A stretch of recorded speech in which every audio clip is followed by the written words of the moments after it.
বাংলাদেশ বিশ্বকাপ ভাগ্য ফাইনালি নির্ধারিত হয়েছে। বাংলাদেশ বিশ্বকাপ খেলতে যাচ্ছে না। বাংলাদেশ ভারতের মাটিতে বিশ্বকাপ খেলবে না, কারণ ভারতের নিরাপত্তা ব্যবস্থা, ভারতীয় সরকার থেকে বাংলাদেশ যেন বিশ্বকাপ খেলে সেরকম কোনো ধনাত্মক অ্যাক্টিভিটি ভারতীয় ক্রিকেট বোর্ডের, বাংলাদেশ ক্রিকেট বোর্ডকে মানানোর ক্ষেত্রে কোনো ধরনের রোল না থাকা এবং আইসিসির পক্ষপাতদুষ্ট আচরণে বিরক্ত হয়ে আপকামিং টি-20 ওয়ার্ল্ড কাপ বাংলাদেশ না খেলার সিদ্ধান্ত গ্রহণ করেছে। আমি যে কথাগুলো বললাম, আজকে যে ব্রিফিংটা হয়েছে সেই ব্রিফিং এর সারমর্ম এটাই, এবং এর মাধ্যমে বাংলাদেশ তাদের ক্রিকেট ইতিহাসে প্রথমবারের মতো, মানে ওয়ার্ল্ড কাপ গুলো তো বাংলাদেশ হচ্ছে মোটামুটি টি-20 ফরম্যাটে সবগুলোতেই খেলেছে, এবং 99 ওয়ার্ল্ড কাপের পর থেকে ওয়ানডে ওয়ার্ল্ড কাপ যতগুলো হয়েছে সেগুলোতেও বাংলাদেশের প্রতিনিধিত্ব ছিল। বাংলাদেশ প্রথমবারের মতো ওয়ার্ল্ড কাপে কোয়ালিফাই করার পর এবং 99 সালের পর গত 27 বছরের মধ্যে বাংলাদেশ প্রত্যেকটা ওয়ার্ল্ড কাপ খেলা একটা নেশন, তারা ডিসাইড করলো যে তারা আপকামিং ওয়ার্ল্ড কাপে অংশগ্রহণ করবেন না। প্লেয়ারদের সাথে আজকে মিটিং ছিল। প্রশ্ন ছিল এই মিটিংটা আজকে কেন? ঘটনা ঘটেছিল জানুয়ারি মাসের 4 তারিখে, আজকে 22 জানুয়ারি, এবং এই যে ইন বিটুইন 18 ডেজ, এই 18 দিনে ক্রীড়া উপদেষ্টা, বাংলাদেশ ক্রিকেট বোর্ড বাংলাদেশে কন্ট্রাক্টেড ক্রিকেটারদের সাথে একটা বারের জন্য বিশ্বকাপ ইস্যুতে বসেন নাই।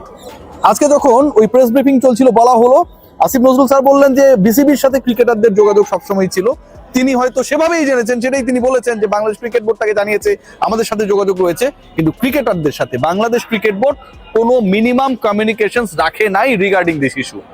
আমি বলছি না ভারতে যেই ক্রিকেট খেলতে হবে, মুস্তাফিজ অপমানিত হয়েছে, আমাদের ডিগনিটিকে ছোট করা হয়েছে, কিন্তু আমি যখন জানি আমি ইন্ডিয়া গিয়ে ওয়ার্ল্ড কাপ খেলবো না, এবং আমি যখন জানি আমি ওয়ার্ল্ড কাপ খেলতে চাই এবং সেটা বিকল্প কোনো একটা ভেন্যুতে, তখন ওই বিকল্প ভেন্যুতে আমি ওয়ার্ল্ড কাপ খেলার জন্য যে কূটনৈতিক তৎপরতা, যে ডিপ্লোম্যাটিক চ্যানেলগুলো মেনটেন করার কথা, সেই জায়গায় যে আমি ফেইল করেছি।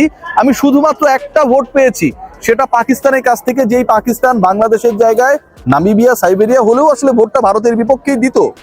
সেই ভোট নিয়ে আজকে আমাকে সন্তুষ্ট থাকতে হয়েছে। বাংলাদেশ ক্রিকেট বোর্ড ডিপ্লোম্যাটিক জায়গায় যে ফেইল করেছে, আজকের এই ঘটনা সেটাকে প্রমাণ করে দেয়, এবং এটার কারণে ভারতের মাটিতে আমরা ওয়ার্ল্ড কাপ খেলবো না। আমিও এই স্ট্যান্ডকে সাপোর্ট করি, কিন্তু এই ফেইলিওরের কারণে শ্রীলঙ্কায় গিয়ে অন্তত আমাদের বিশ্বকাপ খেলার ভাগ্যটা সুপ্রসন্ন হলো না।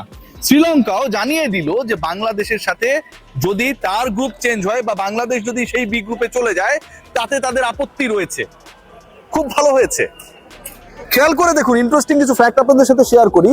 এই যে বাংলাদেশ না খেলার সিদ্ধান্ত নিল, আপনাদের টি-20 ওয়ার্ল্ড কাপ, ইউ নো বাংলাদেশের টি-20 র্যাঙ্কিং কত হবে? টি-20 র্যাঙ্কিং হবে 21, 21তম টি-20 দল হিসেবে বাংলাদেশের র্যাঙ্কিংটা হবে। প্রথম 20-এর মধ্যে এই বিশ্বকাপ শেষে বাংলাদেশের র্যাঙ্কিং থাকবে না। আবারও বলছি, ভারতের মাটিতে আমরা খেলবো না। I support this stand, but একই সাথে এটাও বলছি যে আমি যে ভারতের বিকল্প হিসেবে অন্য দেশে খেলবো, সেই কূটনৈতিক তৎপরতায় আমি ফেইল করেছি। যেই কূটনৈতিক তৎপরতায় পাকিস্তান পাস করেছে। আজকে বলা হচ্ছিল যে আমিনুল ইসলাম বুলবুল তিনিই বলছিলেন যে শ্রীলঙ্কা তো কো হোস্ট না, পাকিস্তানের জন্য শ্রীলঙ্কায় ম্যাচ ভেন্যু করা হয়েছে, তাহলে কেন বাংলাদেশের জন্য করা হলো না? এই বক্তব্যটা এখান থেকে আইসিসির জায়গায় আপনারা কেন জোরালোভাবে দিতে পারলেন না? বাংলাদেশ সরকার, ভারতীয় সরকার, বিসিবি, আইসিসি, বিসিসিআই, এই যে 5টা অর্গান রয়েছে, সেই জায়গায় বাংলাদেশ ক্রিকেট বোর্ড কোন স্ট্রং রোল কেন প্লে করতে পারলো না? এই দায় তো পুরোপুরি ক্রিকেট বোর্ডের।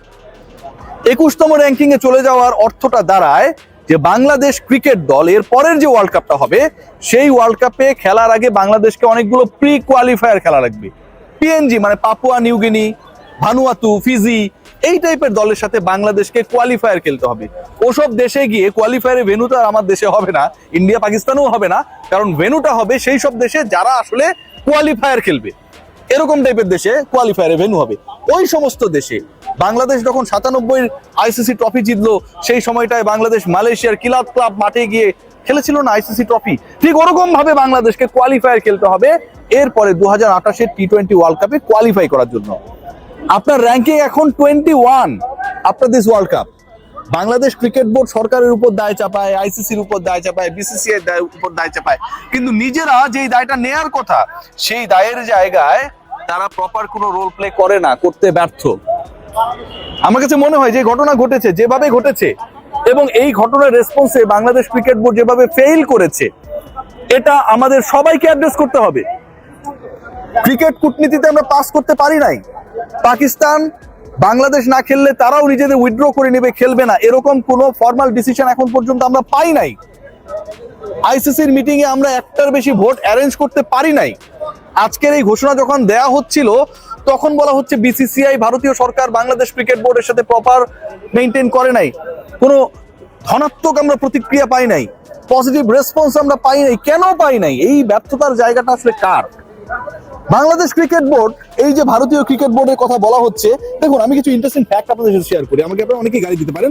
সেখানটায় দেখবেন এই মুহূর্তে বাংলাদেশ ক্রিকেট বোর্ডে টিম অ্যানালিস্ট হিসেবে, ন্যাশনাল টিম অ্যানালিস্ট হিসেবে যিনি কাজ করছেন আকশাই হিরেমাত, তিনি তো একজন ইন্ডিয়ান। আপনাদের যদি এত যাত্রাভিমান কাজ করে, মুস্তাফিজের সাথে যা করা হয়েছে পুরো জাতি এটাতে একমত, তাহলে এই আকশাই হিরামাতকে আমি ডলার দিয়ে বাংলাদেশ ক্রিকেট বোর্ডের এক্সিস্টিং ইনফরমেশন অ্যানালিস্ট কিংবা মানে কি বলবো টিম অ্যানালিস্টের দায়িত্বে কেন রাখবো?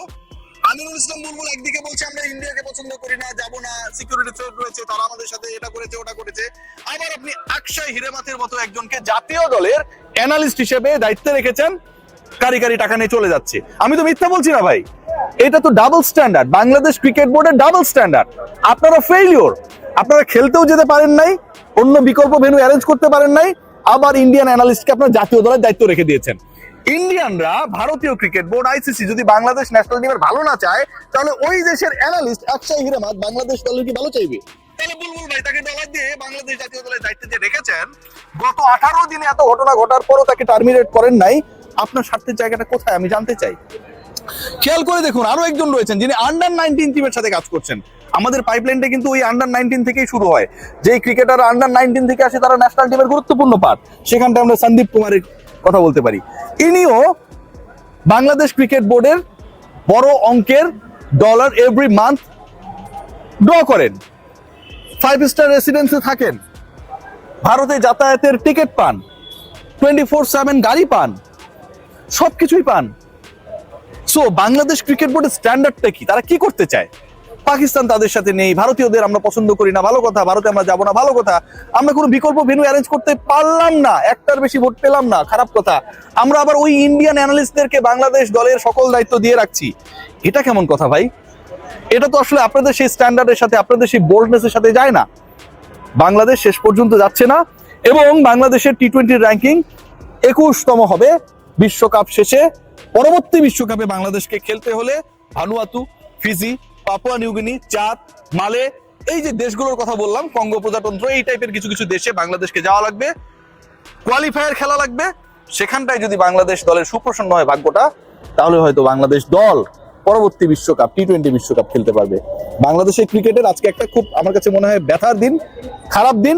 এবং ক্রিকেটারদের সাথে যে আলোচনা হয়েছে, মোস্ট অফ দ্য ক্রিকেটার্স তারা বিশ্বকাপ খেলার পক্ষেই আজকে মত দিয়েছিলেন, এটুকু আপনাদের নিশ্চিত করে বলতে পারি। সবাই ভালো থাকবেন।